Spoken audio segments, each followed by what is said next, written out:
Apollo 11 est propulsé dans l'espace pour une odyssée de 400 000 km jusqu'à la Lune. Pendant leur voyage de 8 jours, les astronautes d'Apollo 11 ont pu contempler des vues spectaculaires de la Terre tout en flottant en apesanteur. Et on prétend qu'ils sont allés là où personne n'était jamais allé.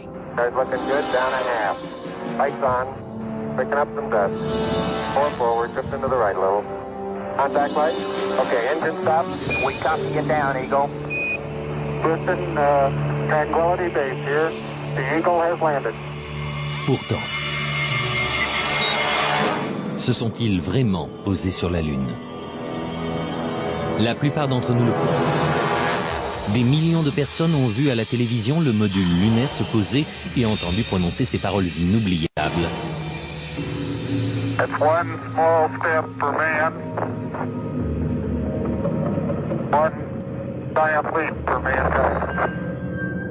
Mais jusqu'à aujourd'hui, certains prétendent que pour croire au petit pas de l'homme, il faut faire un grand bond dans la foi. Bill Kaysing était analyste et ingénieur pour Rocketdyne, l'entreprise qui a conçu les fusées Apollo. Beaucoup de problèmes se sont présentés dans les années 60 qui ont conduit les gens à penser que nous n'allions jamais parvenir à la Lune.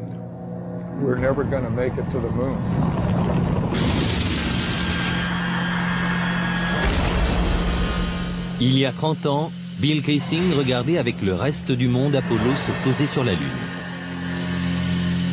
Mais ce qu'il a vu à la télévision après son expérience à Rocketdyne l'a laissé sceptique. À l'époque, tout ça m'a paru bidon.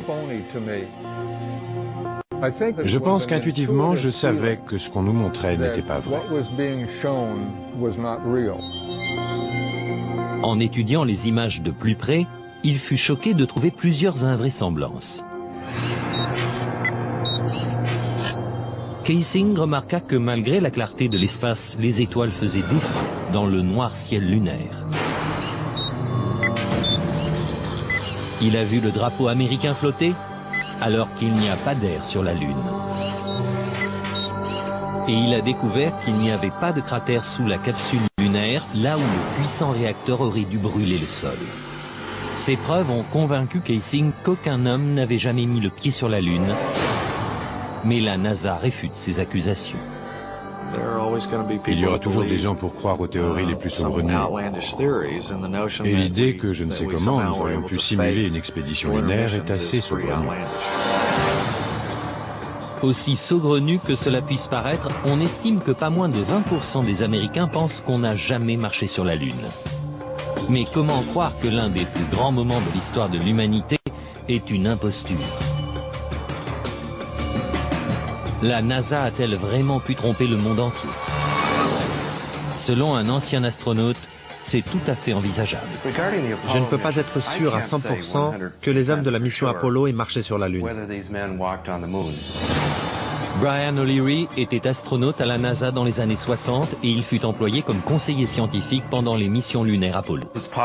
Il est possible que les hommes de la NASA aient monté l'affaire de toutes pièces, juste pour s'assurer d'être officiellement les premiers à aller sur la Lune. Un objectif à ce point important que les États-Unis se crurent obligés de monter cette supercherie? Pour trouver la réponse, nous devrons revenir 40 ans en arrière, à une époque où l'Amérique et l'Union soviétique étaient embourbées dans la lutte pour la domination du monde. Les gens pensaient que le pays qui gagnerait la course à l'espace gagnerait la guerre froide. Et gagner cette course, c'était arriver les premiers sur la Lune. C'était une époque d'hystérie nationale. Le 4 octobre 1957, les Soviétiques ont terrifié l'Amérique en mettant en orbite Sputnik, le premier satellite de l'histoire. Le New York Times a dû publier un article expliquant aux Américains qu'ils ne transportaient pas de bombes nucléaires pouvant être larguées sur une ville depuis cette altitude. La peur de l'apocalypse nucléaire s'est renforcée dans l'opinion publique américaine lorsque les communistes ont pris la tête de la conquête spatiale. Le porte-parole de la Maison-Blanche a annoncé au Congrès que nous pouvions être menacés d'extinction. Beaucoup craignaient que le but final de l'Union soviétique soit de poser une base de lancement de missiles sur la Lune. Au même moment, le programme spatial américain battait de l'aile. Les chances d'atteindre la Lune et de revenir sur Terre sain et sauf étaient de l'ordre de 0,0017%. Autrement dit, c'était pratiquement impossible.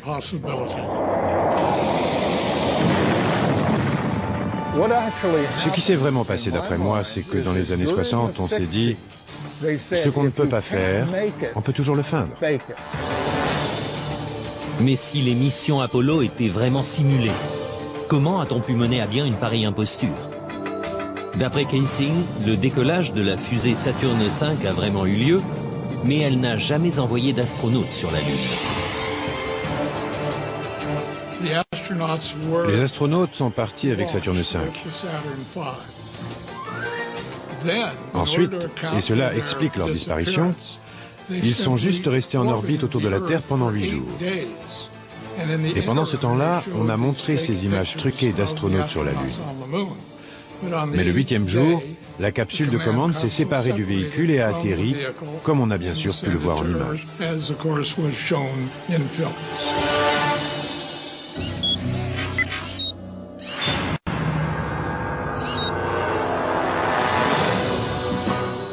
En 1968, cette théorie a inspiré le film Capricorn One, dans lequel le gouvernement tente de tromper le monde en simulant une mission sur Mars.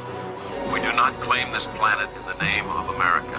We claim it in the name of all the people of the planet Earth. Les images d'Apollo sont d'ailleurs étrangement similaires à celles du film. Le producteur Paul Lazarus suggère que l'intrigue du film relève plus de la réalité que de la fiction. Je pense que la NASA avait les moyens de mener à bien la plus grande imposture de tous les temps. Elle pouvait recréer la scène dans un studio de télévision sans jamais envoyer personne sur la Lune. Je pense que c'était réalisable à l'époque. La technologie le permettait.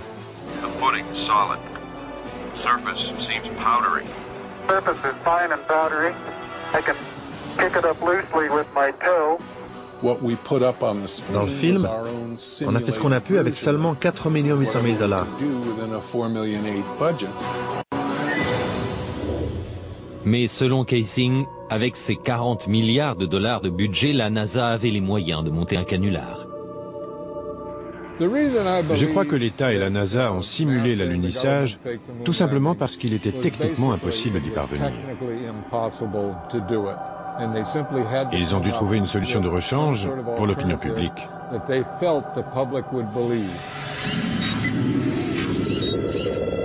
D'après Kaysing, les alunissages étaient en fait filmés en plein désert du Nevada, dans une base militaire secrète connue sous le nom d'Air 51. L'Air 51 est l'un des sites les plus secrets des États-Unis. Si on y pénètre à la recherche d'informations, on peut très bien être descendu sans autre forme de procès. Des photos de l'Air 51 prises par un satellite espion russe révèlent non seulement une série de hangars qui ressemblent à des studios de cinéma, mais aussi des portions de terrain désolées qui ressemblent à la Lune et sont comme par hasard couvertes de cratères. Comparez cette photo d'un cratère lunaire officiellement prise depuis l'orbite de la Lune par Apollo 10 avec cette photo satellite d'un cratère de l'Air 51. Les astronautes eux-mêmes ont remarqué la ressemblance entre les terrains.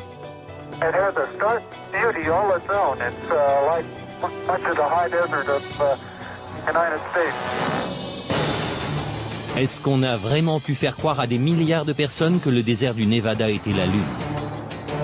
Kaysing pense que c'est possible, et que c'est peut-être la vraie raison pour laquelle l'Air 51 est soumise à une telle quarantaine.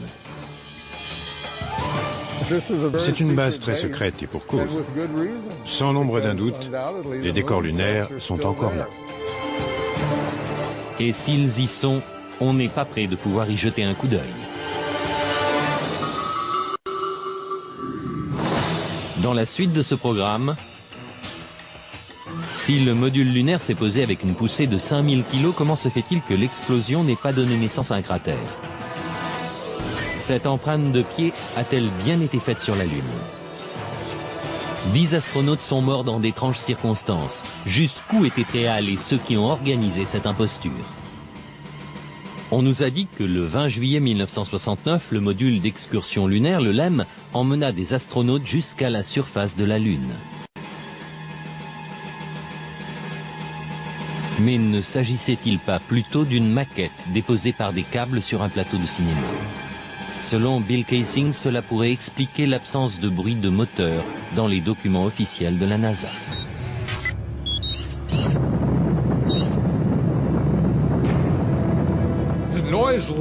Le bruit d'un moteur de fusée atteint les 140 ou 150 décibels. Autrement dit, c'est un bruit énorme. Comment serait-il possible d'entendre des voix d'astronautes dans le tumulte d'un moteur de fusée en marche? Picking up some dust. 30 feet, 2.5 down. Straight shadow. 4 forward, drift into the right a little. Contact light. Okay, engine stop. Est-ce une preuve que les images sont truquées? Qu'elles auraient été tournées en environnement contrôlé, ici, sur Terre? Quelques mois seulement avant cet événement historique, un prototype de LEM faisait un vol d'essai sur la base de l'armée de l'air d'Ellington. Pendant que des caméras de la NASA enregistrent le vol d'essai, Neil Armstrong se débat avec un engin indomptable. Finalement, à 100 mètres d'altitude, il finit par perdre le contrôle de l'appareil, mais réussit malgré tout à s'éjecter au dernier moment.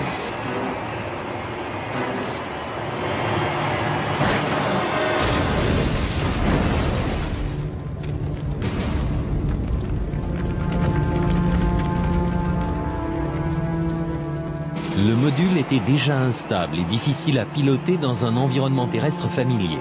Comment aurait-il pu alors se poser parfaitement sur le terrain inconnu de la Lune? Le LEM avait un seul moteur principal.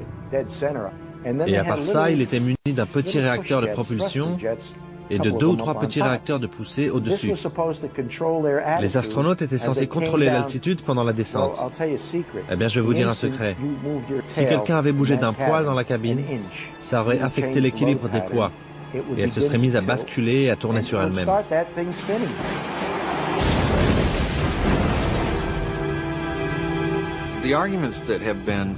Les objections présentées par ceux qui pensent que l'alunissage était une imposture sont très élaborées. Et elles doivent l'être pour défendre une théorie pareille.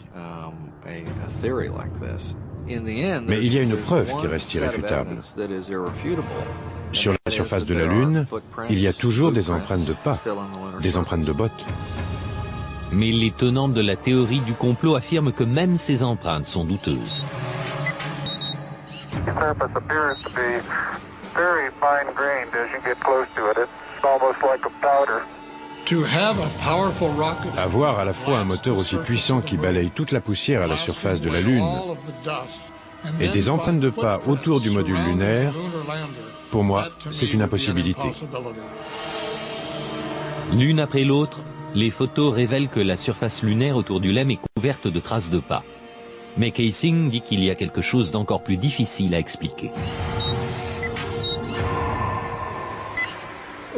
Le fait que l'alunissage n'ait pas créé de cratère est pour moi l'une des preuves les plus concluantes en faveur de l'imposture. En fait, aucun cratère n'est visible lors des 6 alunissages.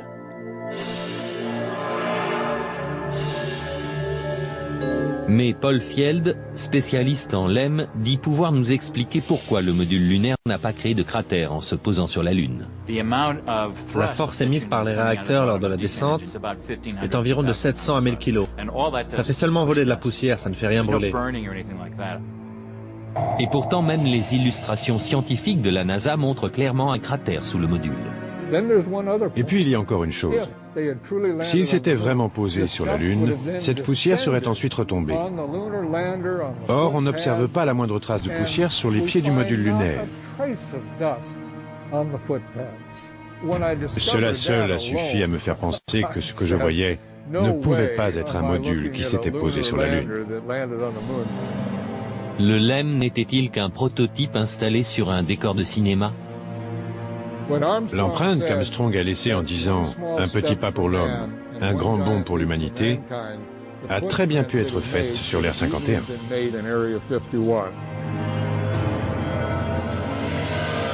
Kaysing remarque que le départ du LEM est encore plus suspect.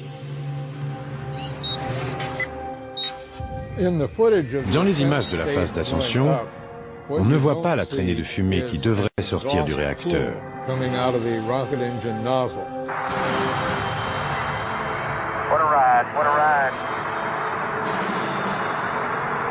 Que voit-on? On voit le module décoller tout d'un coup, sans la moindre fumée, comme s'il était juste hissé à l'aide d'un câble. Est-ce la preuve qu'il s'agissait d'un complot? Le gouvernement était-il capable d'une mystification d'une telle envergure? Pour présenter tout cela comme une supercherie, ils doivent nier toutes les preuves et tous les tests scientifiques qui témoignent des alunisages.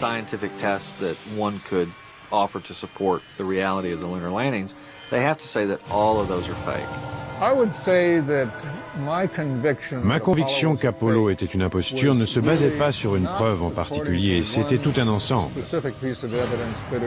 Tout ça était bidon. Et maintenant, s'il n'y a pas d'air sur la Lune, alors pourquoi le drapeau américain flotte-t-il? Les photos officielles de la NASA ont-elles été truquées? Aucune des photos n'est authentique. Des hommes ont-ils pu survivre aux radiations mortelles de l'espace interplanétaire?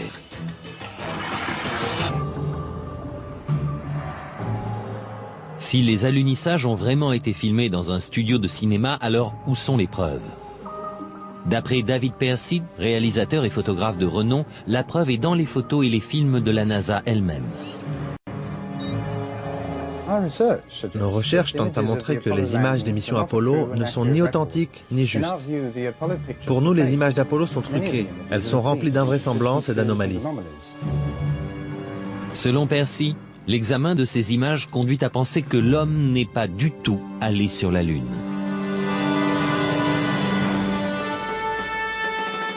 La célèbre image d'un homme faisant ses premiers pas sur la Lune. L'une des plus marquantes de notre histoire.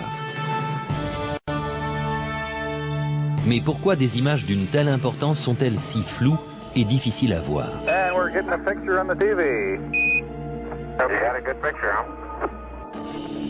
La NASA impute ses résultats à la technologie des années 60. Si l'on revient en arrière, la vidéo de la mission Apollo 11 est de bien mauvaise qualité selon nos standards actuels. Ce sont des images spectrales qui n'ont pas l'air très réelles. Cela est dû au transmetteur et à la caméra dont on disposait à l'époque pour la mission Apollo 11. Mais Bart Sibrel, journaliste d'investigation, pense que la NASA a volontairement brouillé les images. La NASA a orchestré l'imposture de façon tout à fait unique. Grâce à la télévision, ils étaient en mesure d'obtenir une image qu'ils contrôlaient complètement, en noir et blanc, avec du grain. Et cette image a persuadé tout le monde que l'homme avait marché sur la Lune. Nous n'avions aucune raison d'en douter. C'est triste à dire, mais c'est quelque chose de très facile à faire. Pour les tenants de la théorie du complot, ces images floues constituent une preuve supplémentaire.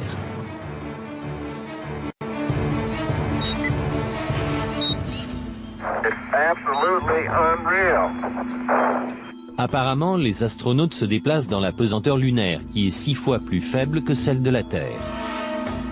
Mais Percy remarque que si on double la vitesse du film, ils ont l'air de courir sur Terre.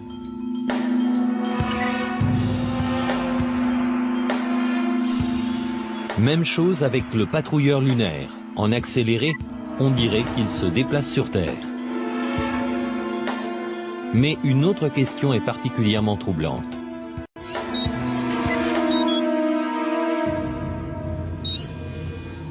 S'il n'y a ni air, ni vent sur la Lune, pourquoi ce drapeau flotte-t-il? Si le drapeau flotte sur la Lune où il n'y a pas d'atmosphère, c'est qu'il y a eu un petit coup de vent sur l'Air 51 pendant le tournage. Ces astronautes seraient-ils vraiment en train de planter un drapeau dans le sol lunaire? Ou bien y a-t-il anguille sous roche? Et que penser des photographies? Pour certains, les encombrantes combinaisons spatiales auraient rendu extrêmement difficile la manipulation des appareils que les astronautes portaient sur leur poitrine. Jan Lundberg a conçu ces appareils.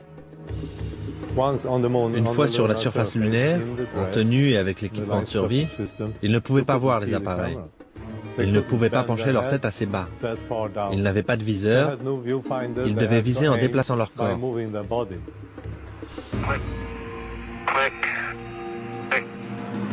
Si les appareils étaient si difficiles à manipuler, comment des milliers de photos ont-elles pu être prises avec une clarté cristalline et un cadrage précis? En apparence, ces photos prises sur la Lune sont absolument parfaites. Mais en les examinant de plus près, Kaysing a fini par découvrir certains défauts. Des erreurs malheureuses ont été commises qu'aujourd'hui on commence à découvrir. Principal problème, l'éclairage.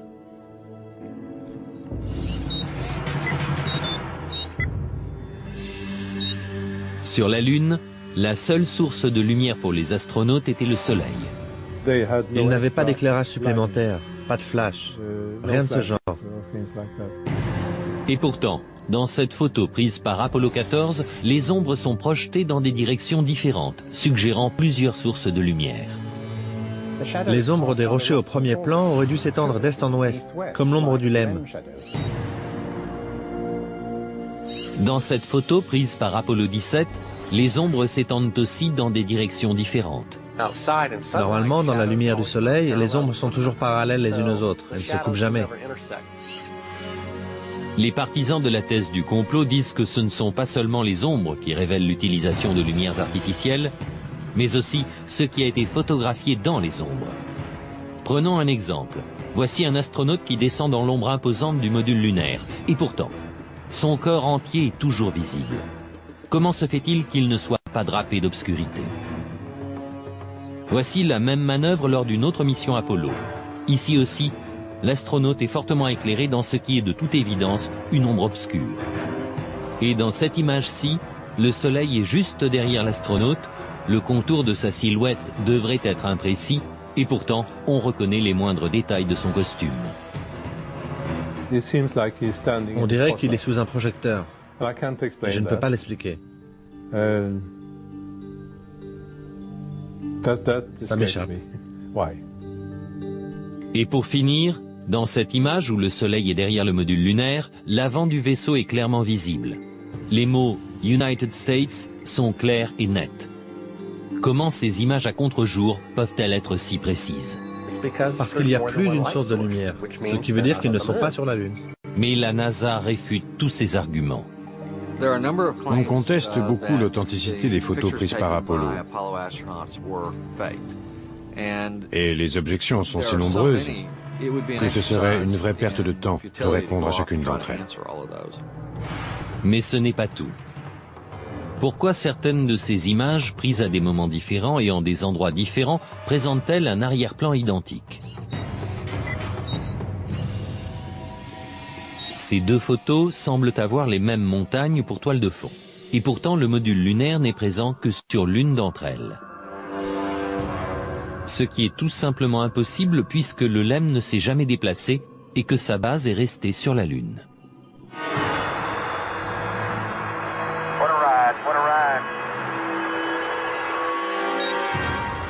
Certains pensent que la même toile de fond a été utilisée pour prendre deux photos tout à fait indépendantes. Les mêmes incohérences apparaissent dans la vidéo. La meilleure preuve, ce sont les anomalies picturales dans les photographies du voyage sur la Lune.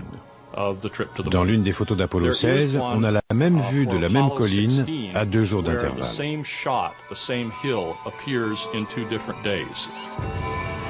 Cette vidéo a été prise lors de la première des excursions lunaires d'Apollo 16. Et celle-ci, le jour suivant, à un autre endroit. La NASA prétend que le deuxième site était à 4 km, mais si l'on superpose les deux vidéos, les sites se révèlent identiques. Les partisans de la théorie du complot voient là une preuve que nous ne sommes pas allés sur la Lune. Pour leurs adversaires, c'est juste une erreur de montage. Les partisans de la thèse du complot soutiennent qu'un examen plus détaillé des photographies révèle des preuves de trucage.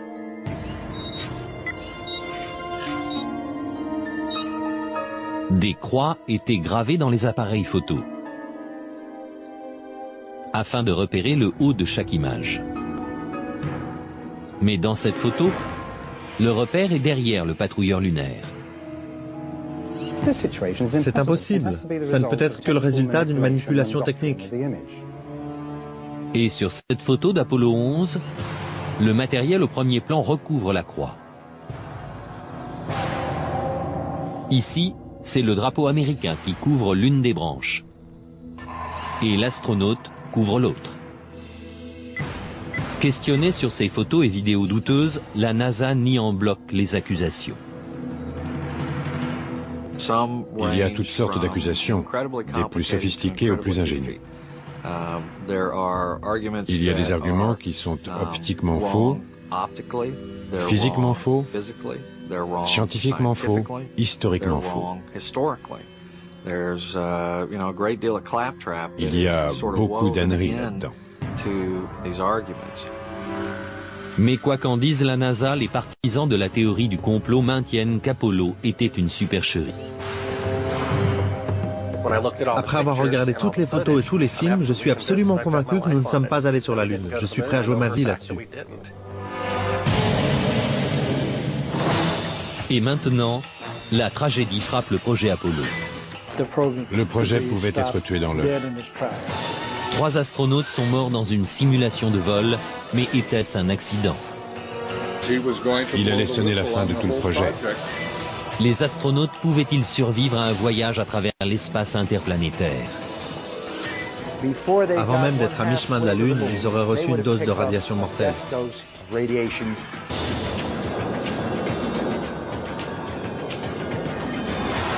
S'il y a vraiment eu complot, comment la NASA a-t-elle pu organiser une aussi vaste supercherie sans que quelqu'un ne tire la sonnette d'alarme de l'intérieur? Virgil Grissom, dit Gus, fut sélectionné pour faire partie des 7 premiers astronautes. Père de famille et vétéran de plusieurs vols spatiaux, ce héros national allait sans doute être choisi pour être le premier homme à marcher sur la Lune. Mais Grissom était aussi un adversaire déclaré du programme spatial. Il aurait affirmé « Quelqu'un va être tué ». Malheureusement, les pires craintes de Grissom se sont réalisées. Le 27 janvier 1967, 2 ans avant le premier alunissage, Grissom et son équipe embarquèrent dans la capsule Apollo 1 pour une simulation grandeur nature. Les problèmes ont commencé presque immédiatement. D'abord avec les systèmes de communication.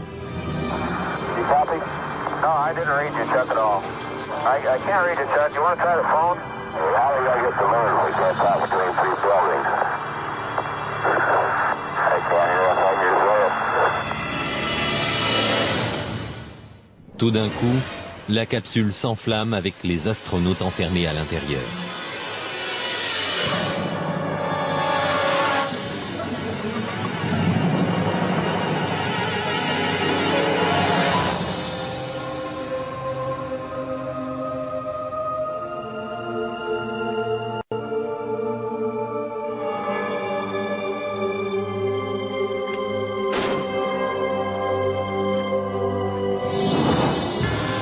Gus Grissom,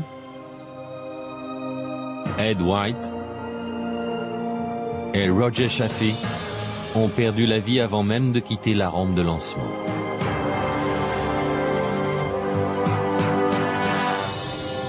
La famille de Gus Grissom pense que l'incendie d'Apollo 1 n'était pas un accident. Je crois que c'était un sabotage volontaire. Je me demande encore ce qu'on a découvert au cours de l'enquête sur l'accident et ce qu'on en a fait, si la CIA était impliquée ou le FBI ou d'autres. Mais je sais que c'était volontaire. La famille de Grissom ne sait pas qui est responsable de sa mort ni pourquoi ça s'est passé. Mais ils disent que la NASA est au courant. Vous savez, Gus a donné sa vie pour ce programme et je pense que c'est à la NASA de nous donner une réponse directe sur ce qui s'est vraiment passé. Gus Grissom et les astronautes d'Apollo 1 furent-ils les victimes d'un accident tragique ou les a-t-on volontairement réduits au silence parce qu'ils en savaient trop? On ne le saura peut-être jamais. La cause de l'incendie reste mystérieuse et la capsule est toujours sous-scellée dans une base militaire. Mais Grissom ne fut pas le seul adversaire du projet Apollo à rencontrer une mort aussi suspecte que prématurée. Thomas Ronald Barron était inspecteur de la sécurité pendant la construction d'Apollo 1. Après l'incendie, Barron a affirmé devant le Congrès que le projet Apollo était tellement mal en point que les États-Unis n'arriveraient jamais sur la Lune. Il soutenait que ses opinions faisaient de lui une cible. Has there been any pressure on you by NASA? Nothing. We were, my wife and I were somewhat harassed at home when the first thing broke some time back, but it's going away now. Lors de son témoignage, Barron présenta un rapport de 500 pages donnant le détail de ses découvertes. On craignait vraiment que le programme soit étouffé dans l'œuf. Exactement une semaine après avoir témoigné, la voiture de Barron fut écrasée par un train. Barron, sa femme et sa belle-fille furent tués sur le coup. Je crois que Thomas Ronald Barron a été tué parce qu'il savait la vérité sur le projet Apollo. Le rapport Barron a disparu mystérieusement et jusqu'à ce jour on ne l'a pas retrouvé.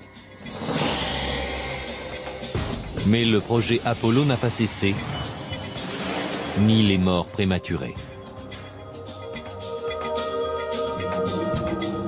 Entre 1964 et 1967, pas moins de 10 astronautes ont perdu la vie dans des accidents étranges, ce qui représente 15% des astronautes de la NASA.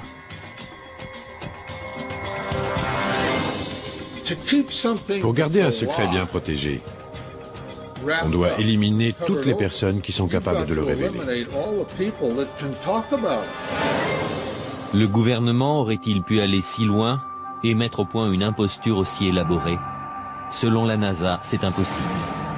Il y avait probablement 250 000 personnes directement impliquées dans le projet Apollo et environ 500 000 indirectement. 750 000 personnes ne peuvent pas garder un secret. C'est impossible. Mais Bart Sibrel insiste pour dire que la plupart des employés ne savaient rien de l'imposture. Très peu de gens étaient au courant à la NASA. C'est tellement départementalisé. Quelqu'un fabrique des boulons à Houston, un autre s'occupe de ceci ou cela à Seattle ou en Floride. Personne n'a de vue d'ensemble de quoi que ce soit, à part une poignée de gens. Si les partisans de la théorie du complot ont raison, et que seulement très peu de gens connaissaient toute l'histoire, alors la vérité pourrait rester enterrée pour toujours. Dans la suite de notre programme, les astronautes auraient-ils pu survivre aux radiations mortelles de l'espace? Leur faire traverser la ceinture de radiation aurait été impossible. Des morts suspectes, des photos truquées et des drapeaux flottant dans le vide spatial, autant de raisons de douter.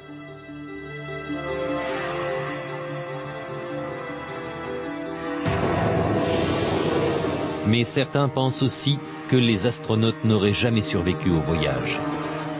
Ils ne pouvaient pas aller sur la Lune à cause d'un phénomène que peu de gens connaissent, appelé ceinture de radiation de Van Allen. À 800 km de la surface terrestre, ces ceintures de radiation épaisses de plusieurs milliers de kilomètres entourent notre planète. Tout être humain traversant la ceinture de Van Allen serait tombé extrêmement malade ou aurait été tué par les radiations très peu de temps après. À part les missions Apollo, aucun vol habité n'a jamais tenté de traverser ces radiations mortelles.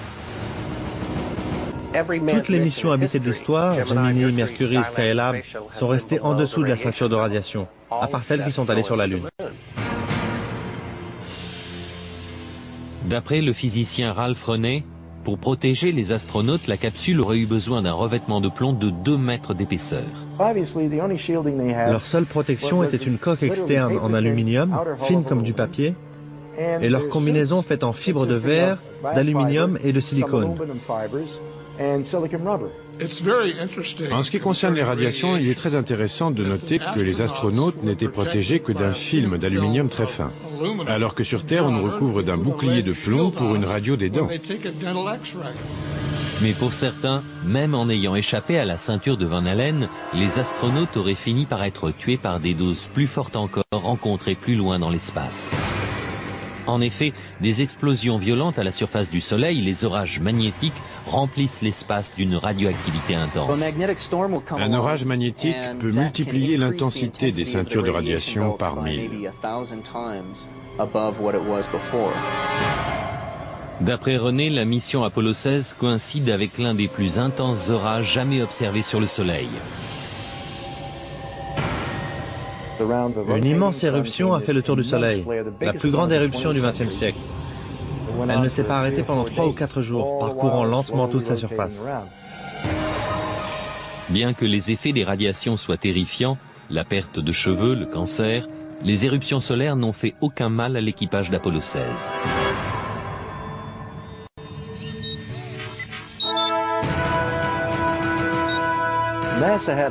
La NASA a rencontré un autre problème. La surface de la Lune est tout à fait hostile à l'homme dans l'obscurité, y compris dans n'importe quelle zone d'ombre créée par un vaisseau. Les températures descendent jusqu'à moins 160. Au Soleil, au contraire, les températures montent jusqu'à plus 120.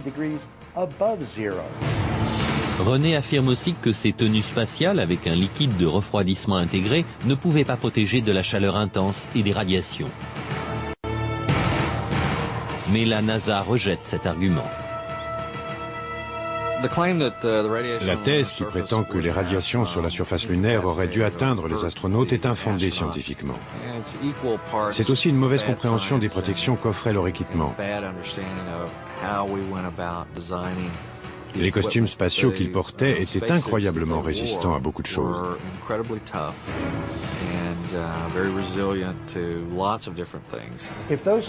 Si ces costumes sont aussi efficaces que ce que dit la NASA, alors qu'ils prennent un ou deux types, qu'ils les mettent sur le site radioactif de 3 Miles Island, en leur demandant de nettoyer tout ça. Mais ils ne peuvent pas le faire et ils ne le feront pas.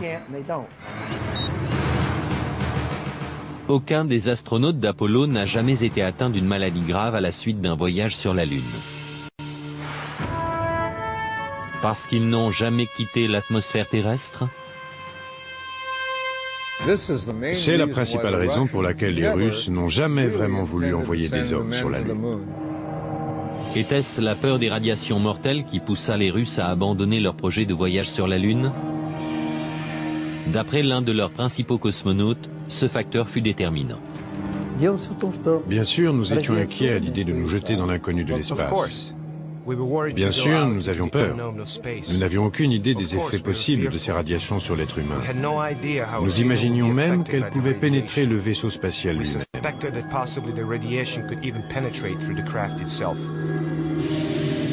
Les dangers mortels de l'espace sont-ils la preuve que la NASA a simulé les missions Apollo? Jusqu'à ce jour, les Russes n'ont jamais envoyé d'hommes sur la Lune. Et les Américains ne prévoient pas d'y retourner. Maintenant que vous avez entendu les diverses théories et explications, croyez-vous que les États-Unis aient pu monter une telle imposture? Avec son budget de 40 milliards de dollars, le projet Apollo n'était-il rien de plus que le film le plus cher jamais réalisé? C'est ma conviction personnelle et j'y crois complètement après les années de recherche que j'ai accomplies là-dessus. La NASA n'a jamais envoyé aucun homme sur la Lune. Pour moi, une personne qui croirait que nous ne sommes pas allés sur la Lune est complètement toquée. Je veux bien qu'on me traite de toqué, de cinglé ou de fêlé. D'accord, mais pas sans avoir regardé les preuves, car les preuves abondent. C'est mon dernier mot. Les États-Unis sont allés sur la Lune dans les années 60 et 70. Fin de l'histoire. Y a-t-il un moyen de mettre fin à cette controverse une fois pour toutes? La seule chose sur laquelle les experts sont d'accord, c'est que la réponse se trouve à 400 000 kilomètres. Si la NASA s'est vraiment posée sur la Lune, alors des vestiges des 6 missions Apollo réussies sont restés sur place. Les structures porteuses d'LM, les patrouilleurs lunaires abandonnés, Même les drapeaux américains doivent reposer sur chaque site d'alunissage. J'aimerais simplement inviter la NASA ainsi que tous ceux qui la soutiennent à se munir du plus puissant des télescopes pour essayer de repérer un module lunaire. Si c'est le cas, je ne dirai plus un mot de tout ça. Mais s'il n'y a pas de module lunaire, je n'aurai plus rien à prouver. Mais il n'existe pas de télescope capable d'examiner la Lune avec une telle précision. Des témoins silencieux provenant des missions Apollo sont-ils toujours sur la Lune? À moins que la théorie du complot ne soit vraie. Dans 2 ans, le Japon enverra une sonde pour prendre des photos rapprochées de la surface de la Lune. Que trouveront-ils? En attendant, la question se pose toujours, a-t-on marché sur la Lune?